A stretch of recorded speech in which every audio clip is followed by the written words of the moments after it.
Noswaith dda, a chroeso i bodlediad Hwyrol Weddi Eglwys Dewi Sant ar y 9fed Sul wedi'r Trindod. Daw ein llythoedd heno o Feibl 162 fel rhan o'n dathliadau i nodi 400 mlwyddiant a'i gyhoeddi.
Gras a thangnefedd i chwi o ddiwrthiw ein tad ar arglwydd Iesu Grist.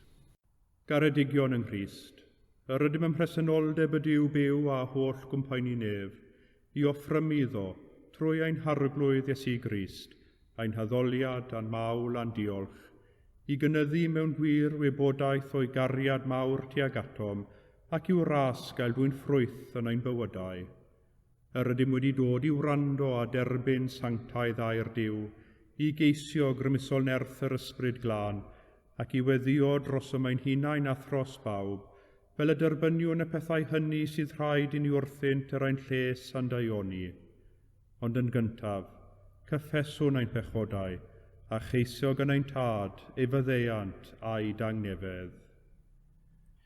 Cyffeswn i Dduw holl alluog, y tad y mab yr ysbryd glân, i ni bechu ar feddwl gair a gweithred. Gadawsom heb ei gwneud y pethau dylasam ei gwneud, a gwneithom y pethau na ddylasam ei gwneud. Gan hynny, gweddiwn ar ei Dduw drigyrhau wrthym. Trigyrhaed yr holl alluog Dduw wrthym, a maddau ni ein holl bechodau. Gwaredid ni oddi wrth bob drwg, pan cadarnhau a nerthu ym mhob daioni, a'n dwy'n i fywyd tragwyddol. Amen. Yr holl alluog Dduw sy'n maddau bawb sydd yn wir a difeiriol, a drigyrhaw wrthych, maddau i chwi a'ch gwared oddi wrth eich holl bechodau, eich cadarnhau a'ch cryfhau ym mhob daioni, a'ch cadw yn y bywyd tragwyddol, trwy Iesu Grist ein harglwydd. Amen.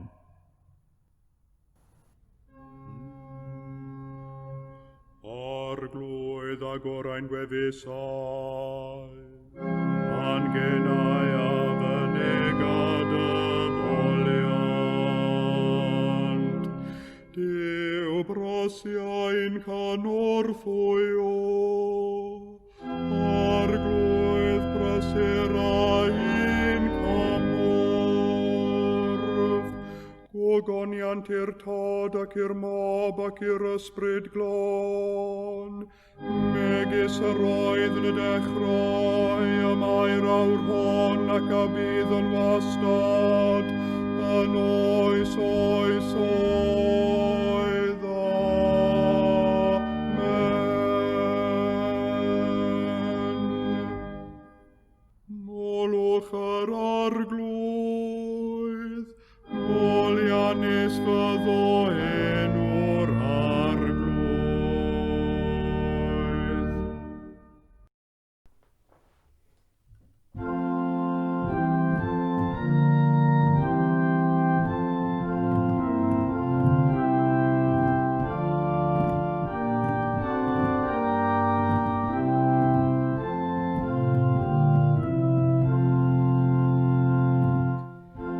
Arglwydd yr rwyf yn gweiddi arnat brysaf ataf, cliw fy llais pan y lefwyf arnat, cyfeirier fy ngwefi cerfa bron fel arogl darf, a dyrchafiad fy nwylo fel yr offrwm prynhawnol.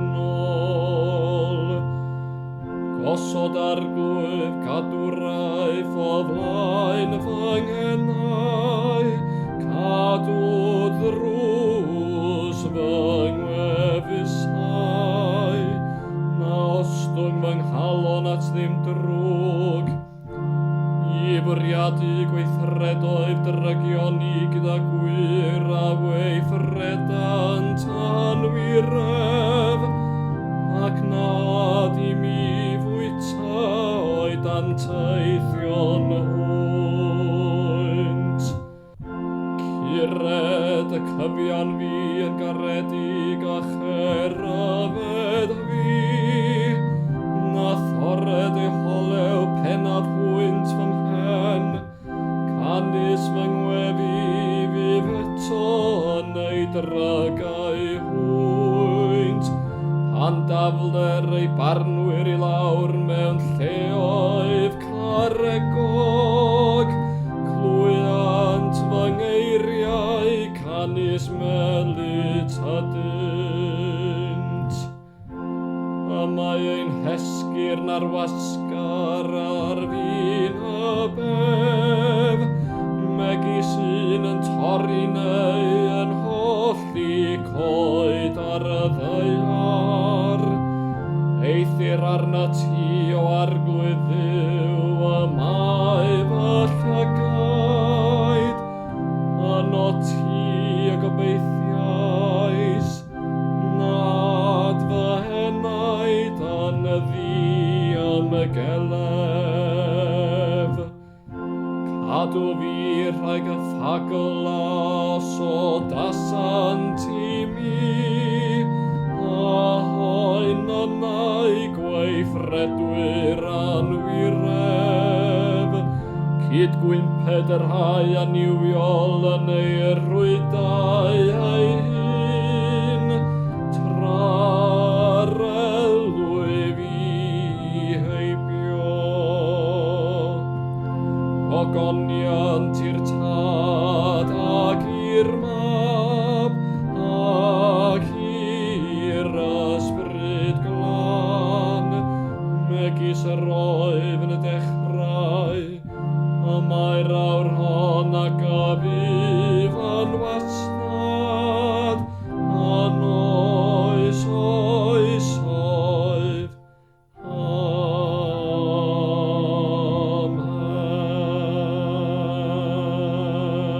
Amen. Darlleniad o lyfr Eseia, pennod 100. Yr arglwydd Dduw a roddes i mi dafod y dysgedig, i fedru mewn pryd lefaru gair wrth y diffygiol. Deffri fi bob bore, deffri mi glist i glywed fel y dysgedig. Yr arglwydd Dduw a gorodd fy nghlist, a minnau ni wrth wynebais, ac ni chiliais yn fy ôl. Fy nghorff a roddais i'r curwyr, am cernau i'r rhai a dynau y blew, ni chuddiais fy wyneb oddi wrth brandawydd a phoeres. Oherwydd yr arglwydd Dduw am cymorth, am hynny ni'n cywelyddir, am hynny gosodais fy wyneb fel callester, a gwn na'n cywelyddir. Agos yw yr hwn am cyfiawnha, pwy am ryson am i? Safwn ynghyd, pwy yw fy ngwrthwynebwr? Nesau ataf. Wele yr arglwydd Dduw am cynorthwya, pwy yw yr hwn am bwrw yn eog? Wele hwynt oll a heneiddiant fel dilledyn, y gwifin a'i hysa hwynt. Pwy yn eich misg sydd yn ofni yr arglwydd, yn gwrandaw ar lais ei wasef, yn rhodio mewn tywyllwch ac heb lewyrch iddo. Gobeithied yn enw yr arglwydd ac ymddirieded yn ei Dduw.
Y darlleniad o Lyc, 13, adnod 20 hyd y 10. Ac i fe adramwyodd trwy ddinasoedd a threfi gan athrewieithu ac ymdeithio tua Jerusalem. A dywedodd un wrtho, Arglwydd, ai ychydig yw y rhai cadwedig, ac i fe a ddywedodd wrthynt, ymdrechwch am fyned i mewn trwy'r porth cyfing, canis llawer, meddaf i chwi, a geisiant fyned i mewn, ac nis gallant. Gwedi, cyfodi gŵr y tŷ a chair drws, a dechrau ohonoch, sefyll oddi allan a churo'r drws gan ddywedyd, arglwydd, arglwydd, agor i ni. Ac iddo ontai ateb a dywedyd wrthych, nid adwain ddim ohonoch o ba le yr ydych. Yna, y dechreuwch ddywedyd, ni a fwytasom, ac a yddasom, yn dy wydd di, a thi a ddysgaist, yn ein heolydd ni. Ac efe a ddywed, rwyf yn dywedyd i chwi, nid adwain chwi o ba le yr ydych, ewch ymaith oddi wrthyf, chwi holl weithredwyr anwiredd. Yno y bydd wyloddain a rhincian danedd, pan weloch Abraham ac Isaac a Jacob a'r holl broffwydi yn heyrnas Dduw, a chwythau wedi eich bwrw allan. A daw rhai o'r dwyrain, ac o'r gorllewin, ac o'r gogledd ac o'r deau, ac a eisteddant yn heyrnas Dduw. Ac wela, olaf ydy'r rhai a fyddant flaenaf, a blaenaf ydy'r rhai a fyddant olaf. Dyma air yr arglwydd.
Credaf yn i'w dad holl gyfoethog, creawdwr nef a deiar, ac yn Iesu Grist einig fab ef, ein harglwydd ni, yr hwn a gaid trwy'r ysbryd glân, a aned o fair forwyn, a ddioddefodd dan Pontiws Peilat, a groesoeliwyd, a fe farw ac a gladdwyd. Disgynnodd uffern, y trydydd dydd y cyfododd o feirw, a esgynnodd i'r nefoedd. Ac yma'n eistedd ar ddeheilawd i'w dad holl gyfoethog, o ddiynod aw i farnu'r byw ar meirw. Credaf yn yr ysbryd glân, yr eglwys lân gatholig, cymyn y saint, myddeiant pechodau, at gyfodiad y corff, a'r bywyd tragwyddol. Amen. Ar arglwydd a fo gyda chwi, a chydath ysbryd ithau, gweddiwn. Arglwydd drigar hawr ddim, Crist drigar hawr ddim, arglwydd drigar hawr ddim. Oen tad, yr hwnnwyd yna nefoedd, sanctaidd ierdenu, deled y dair nas, gwneler dewallus, megis yna nef, felly ar y ddaiar hefyd. ein barabeinyddiol, a maddau ni ein dyledion, fel y maddau un ein dyledwyr, ac na carwain ni brofedigaeth, aeth i'r gwared ni rhag drwg. Amen.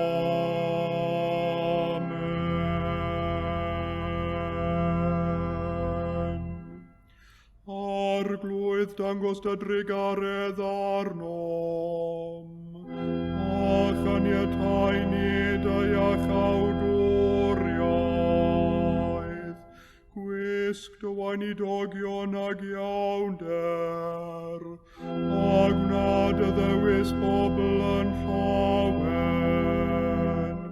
arglwydd cadw dy bobl, o bendithiad etifeddiaeth, arglwydd cadw'r frenhines, ar oiwch anghorwyr ddoethinem, arglwydd dyrod angnefedd yn ein dyddiau, ac amddiffyn i byth yn erthol, Duw glanhau'n calonau, ac adnewad ysbryd yn iawn o'n mewn.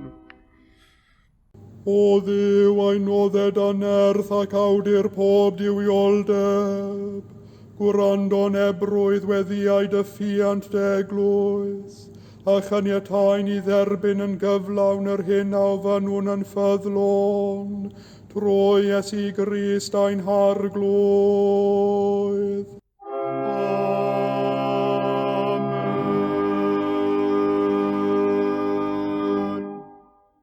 O llalluog Dduw, ffynhonell pob dymuniad sanctaidd, pob cyngor da, pob gweithred gyfiawn, dyrwydd weision y tangnefedd na ll y byd ei roddi, fel y boi ni, gan i fyddhaeth orchmynion, a'n gwared gennyt rhagofn ein gylynion, dreulio ein hamser mewn heddwch a thangnefedd, trwy Iesu Grist ein harglwydd.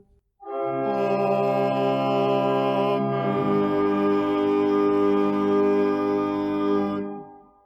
Gole ein tywyllwch at olygwn i ti o arglwydd, ac o'th fawr drigaredd amddiffyn i rhag pob perygl ac embydrwydd yn os hon, trwy gariad deunig fab ein gwared o'r Iesu Grist. Amen.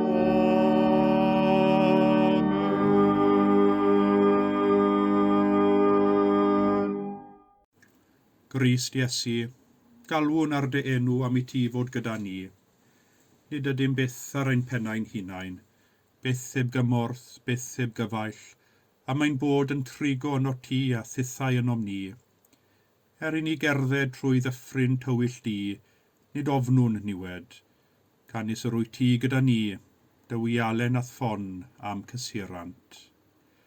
Am rhesenoldeb Crist gyda ni, a thrwy Grist, offrymwn ein gweddiau dros yr eglwys a thros bawb yn ôl a'i hangen.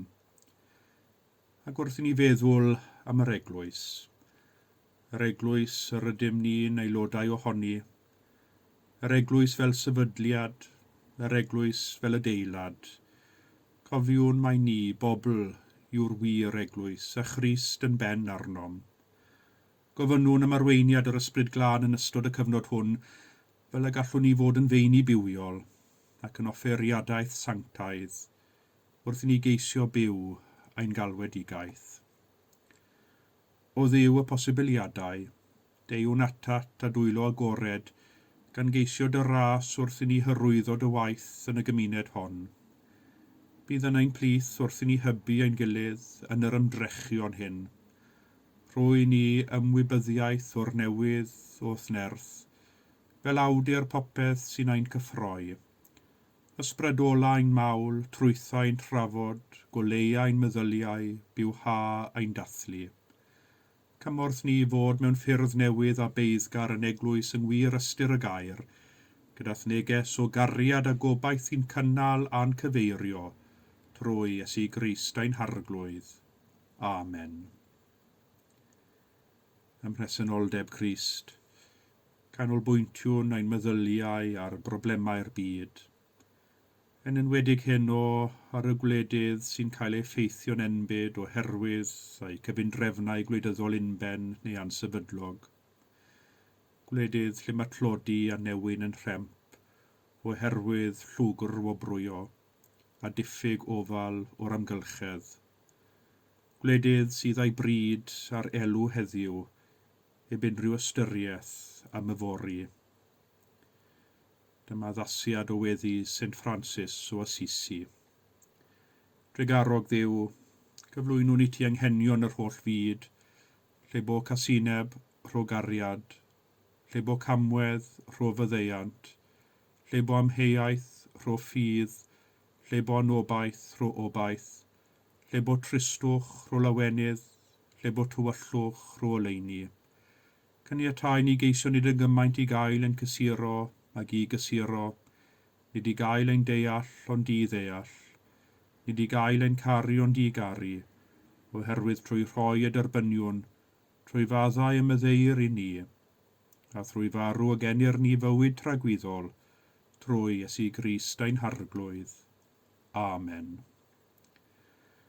Yn y cyfnod hwn o ansicrwydd a chyfnodau clo i nifer o ardaloedd yn ne Cymru, gweddiwn dros ein cymunedau lleol, dros yr arweinwyr, dros y gwirfoddolwyr, dros y busnesau, dros y sefydliadau a'r clybiau, dros ein cymdogion, a thros bawb y mae ein bywydau yn ymwneud â nhw. Boed i ni weithio dros cymunedau clos eu cyfeillgarwch ac yn barod eu cymwynas, ond heb fod iddynt wahanfuriau sy'n gwneud i rhai deimlo nad ydynt yn perthyn. O'r llalluog Dduw, yn dysgais ein bod yn aelodau pob un i'w gilydd, symud oddi wrthym bob drwgdybiaeth a chwewrder, a chyniatafod i ni, gan geisio'r hyn sy'n gyfiawn a theg, ac ymorol am anghenion pobl eraill, byw a gweithio ynghyd mewn undod a chariad, trwy Iesu Grist ein harglwydd. Amen. Ac yn olaf, gweddiwn dros anghenion y rhai y gwyddom ni amdanynt, sy'n dioddef mewn unrhyw ffordd. Cofiwn yn arbennig y rhai y mae eu bywydau wedi cyffwrdd a Covid-19. Gweddiwn dros y cleifion mewn ysbytau neu yn eu cartrefi neu mewn cartrefi preswyl. Boed eith dangnefedd fod gyda hwy, a phawb a garant. O llalluog a thragwyddol Dduw, cysur y rhai sy'n drist a nerth y sawl sy'n dioddef. Caniatáu weddiaid y blant sy'n llefain yn eu hembydrwydd y fod atat, ac i bob enaid sy'n drallodus rho dosteri, rho ryddhad, rho adnewyddiad, trwy Iesu Grist ein harglwydd. Amen. Caniatáu ni ym mhob peth ymddwyn yn deilwng o'n creawdwr a gweision yr arglwydd. Gwna ni'n ddiwyd i wneud ein gwaith, yn effroed emtasiynau, yn bir ac yn gymedrol yn yr hyn sy'n rhoi mwynhad i ni. Sancteiddia ni oll, yn gorff meddwl ac ysbryd, fel yn cedwyr yn ddifau yn yfodiad ein harglwydd Iesu Grist, i'r hwn gyda thydi ar ysbryd glân y byddwr anrhydedd a'r gogoniant, yn oes oesoedd. Amen. A dwedwn gyda'n gilydd eiriau'r gras ein harglwydd Iesu Grist a chariad Duw, a chymdeithas yr ysbryd glân, a byddo gyda ni oll, byth bythoedd. Amen.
ac yr Iesu y dramwyodd trwy'r ddinasoedd a threfi gan athrawieithu ac ymdeithio tua Jerusalem. Yr ail adnod ar 20 o'r 10 o'r Efengil yn ôl Sant Luc. Ar yr ail sul o bob mis, daw ein llythoedd o hen gyfieithiad y Beibl, fel rhan o nodi 400 mlwyddiant cyhoeddi Beibl 1620, diwygiad drylwyr Dr John Davies Mallwyd ac esgob Richard Parry o Feibl William Morgan a gyhoeddwyd yn 1588. Dyma'r fersiwn o'r Beibl Cymraeg a gafodd y mwyafrif ohonom a'n magu arno. Y gystrawen ffurfiol, y geiriau llenyddol, ychydig yn anghyfarwydd efallai, pwy sy'n defnyddio'r gair tramwyo neu athrawieithu ar lafar bellach. Ac wrth i lai a llai treulio amser yn darllen yr hen gyfieithiad, felly hefyd fe welwn yr hen ffurfiau a'r hen gystrawen yn ara deg yn diflannu o'n llenyddiaeth a'n iaith lafar, wrth i'r iaith Gymraeg ddatblygu a newid, fel mae pob iaith fyw yn gwneud mwyn goroesi. Roedd yna gyfnod pan oedd pobl yn cael eu hannog i beidio ag ysgrifennu Cymraeg yn yr un arddull a Chymraeg Beibl William Morgan. Ond 18 mlwydd oed pan gyhoeddwyd y Beibl Cymraeg Newydd yn 1988, a dwi'n cofio rhyw flwyddyn derbyn copi fel anreg nadolig oddi wrth mam gi, ac mae rhaid mi ddweud o'n i wrth fy modd. Roedd yn newid bach neis o dderbyn par o pyjamas ganddi.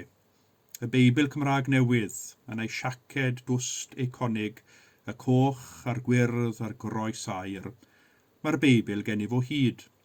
Ond yn yr eglwys lle cefes i fy magu, o'r hen Feibl y darllenwyd y llythoedd ar y sul.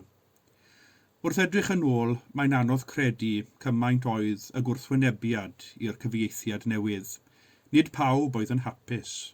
Araf iawn oedd yr eglwys lle cefais i fy magu, enghraifft, i ddechrau defnyddio'r Beibl newydd. Roedd yr un oedd yn trefnu'r rota darllenwyr yn gwneud yn siŵr bod pawb yn darllen, deall, mae o'r Beibl ar y ddarllenfa oedd y llythoedd i ddod, ac nid arall. O bryd i'w gilydd, byddai ambell ddarllenydd mentrus yn cerdded lan i'r ddarllenfa gyda'r Beibl Cymraeg Newydd o dan neu gesail neu chesail a darllen ohono, a hynny gydag ambell un o'r gynulleidfa yn barod iawn i ddangos ei anfodlonrwydd ar y newid.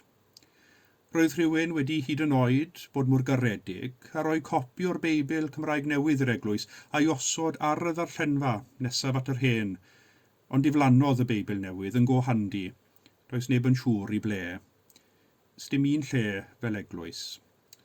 A phan o'n i wedi cyrraedd yr oedran i ddechrau darllen y llythoedd ar y sul, pan o'n i tua 40 mlwydd oed, cefes i orders, mae o'r hen gyfieithiad o'n i ddarllen. Felly, ni chafodd y Beibl a dderbynies i fel anreg an myngu a'i ddefnyddio yn yr eglwys. Dim ar y cychwyn ta beth. Cymerodd tua 10 i'r Beibl Gymraeg Newydd sefydlu ei hun a chael ei dderbyn yn yr eglwys lle cefes i fy magu, roedd rhai yn mynnu darllen o'r hen a heb fawr o feddwl am y newydd. Fe allwn ni weld hyn oll fel eglwyswyr yn bod yn anfodlon a newid. Ond nid bod yn styfnig, nac yn stwbwrn, nac yn unben, oedd y rhai oedd yn gwrthwynebu'r cyfieithiad newydd. Ond ofn colli'r geiriau cyfarwydd a chysurus, ofn colli gafael yng ngeiriau ac athrawiaeth Iesu, enwedig i'r genhedlaeth oedd wedi dysgu rhannau o'r ysgrythyr ar ei cof. Geiriau Iesu, yn Gymraeg yn ddieithr ar glist, ystyriwch i'r rhai oedd wedi dysgu'r adnod hon ar gof, ymdrechwch am fyned i mewn trwy y porth cyfing, canis llawer medda fi chwi a geisiant fyned i mewn ac nis gallant. I glywed Iesu'n dweud, ymegniwch i fynd i mewn trwy'r drws cil, oherwydd rwy'n dweud wrthych, y bydd llawer yn geisio mynd i mewn ac yn methu. Yr un yn gyfarwydd, y llall ychydig yn ddieithr. Pwy un ohonom, pan feddyliwn ni am y drydedd salm ar 20, sydd ddim yn mynd yn syth i'r hen gyfieithiad, ac nid i'r newydd. Pe rhodiwn ar hyd glyn cysgodangau, dyna sy'n gyfarwydd i ni, nid i mi gerdded trwy ddyffryn tywyll di. wrth droi gyfieithiad arall o'r Beibl, boed o'r hen i'r newydd neu o'r newydd i'r hen, symudwn o dir cyfarwydd i dir anghyfarwydd. Neu sawl un ohonom sydd yn wir gysurus a defnyddio'r fersiwn newydd o weddi'r arglwydd, bod y fersiwn newydd bellach dros 20 mlwydd oed. Y proffwyd Eseia yn y llith cyntaf hyn o ddwedodd wrthym, yr arglwydd yw arroddus i mi dafod y disgedig, i fedru mewn pryd lefaru gair wrth y diffygiol. Ac aid yna yw diben y Beibl, neu'r rhan o'i ddiben ta beth. Ein cynnal ni, wrth i ni dreulio amser yn ei gwmni, wrth i ni ddarllen a myfyrio arno, a gadael i'r tragwyddol air ddod yn rhan o'n bywydau ni, i'n cynnal ni, i'n hangori ni, yn y cariad hwnnw sydd y tu hwnt i ddeall, yn y diw a welwn ni yn Iesu Grist. Dyma'r dasg a ddaw a bywyd a gobaith i ni. Dyma'r geiriau sy'n para o un genhedlaeth i'r llall, ni hyneiddiant fel ddillhedyn, y gwifyn na'i hysa hwynt. Oherwydd ynddynt y mae gwirionedd, a hyfrydwch, a phrydferthwch. Ynddynt cawn y gynhaliaeth i'n cynnal pan deimlwn yn ddiffygiol. Ynddynt cawn y rhybyddion a'r cerydd sydd angen arnom pan ynghofiwn i Dduw a'n dyletswydd tuag at ein cyddyn. Ynddynt cawn ysbardyn sydd angen arnom i ymdrechu ddod o hyd i'r porth cyfyng sy'n arwain at fywyd, i godi croes a chanlyn Crist holl ddyddiau ein bywyd, ac nid i fodloni byw un hunain. Wrth ddarllen yr ail lith heno, fe neidiodd un gair o'r tudalen, a'r gair hwnnw oedd athrawieithu. Ac i fe adramwyodd trwy ddinasoedd a threfi, gan athrawieithu ac ymdeithio tua Jerusalem. I'r rhai sy'n gyfarwydd ar hen gyfieithiad, mae'n air digon cyffredin wrth sôn am Iesu'r athro wrth ei waith yn dysgu.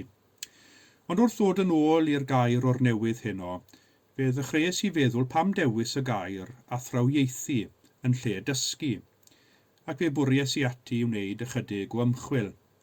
Yn Testament Newydd William Salisbury, y gair a ddefnyddiodd yw dysgu, ac a gerddodd trwy'r holl ddinasoedd a threfi gan ei dysgu, gan ymdaith tua Chersalem. Felly yn yr un modd William Morgan yn 1588. A'r gwir yw, mae'r gair Groeg, didasgo, yn golygu, dysgu, ac mae'r Beibl awdurdodedig Brenin Iago yn defnyddio'r gair to teach. Dr John Davies Mallwyd a ddefnyddiwyd y gair athrawieithu.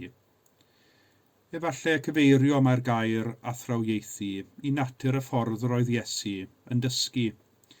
Pan feddyliwn am y gair dysgu, da ni'n dueddol o feddwl am plant mewn dosbarth yn ei rhesi yn gwrando ar yr athro.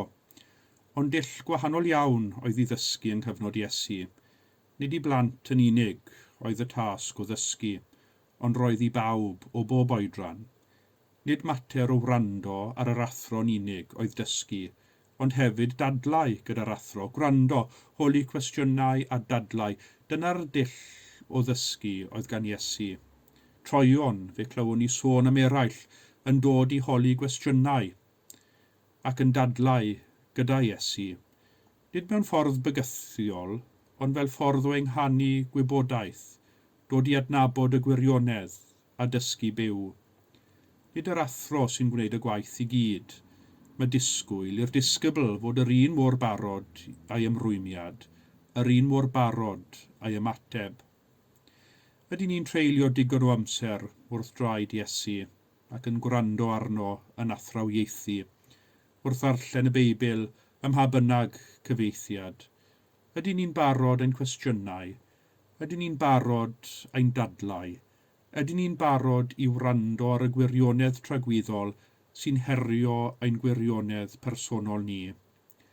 Wrth wrando ar yr athro wrth ei waith yn athrawieithu, ydyn ni'n barod i adael i'r geiriau cysurus, y geiriau cyfarwydd, geiriau Iesu, wneud i ni deimlo'n anghysurus, fel y gallwn ni, o ddydd i ddydd, ymdrechu tua'r porth cyfyng a ddod i adnabyddiaeth lawnach o'r un am deithiodd i Jerusalem, yr un a fu farw ar y groes, mwyn i ni cael bywyd cyflawn yng nghariad Duw, Iesu Grist a'n harglwydd. Amen.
Tangnefedd Duw, sydd uwchlaw pob deall, a gadwa'ch colonnau a'ch meddyliau yng ngwybodaeth a chariad Duw, a'i fab Iesu Grist a'n harglwydd, a bendith Duw holl alluog, y tad y mab a'r ysbryd glân, a fôn eich plith ac adrigo gyda chwi yn wastad. Amen.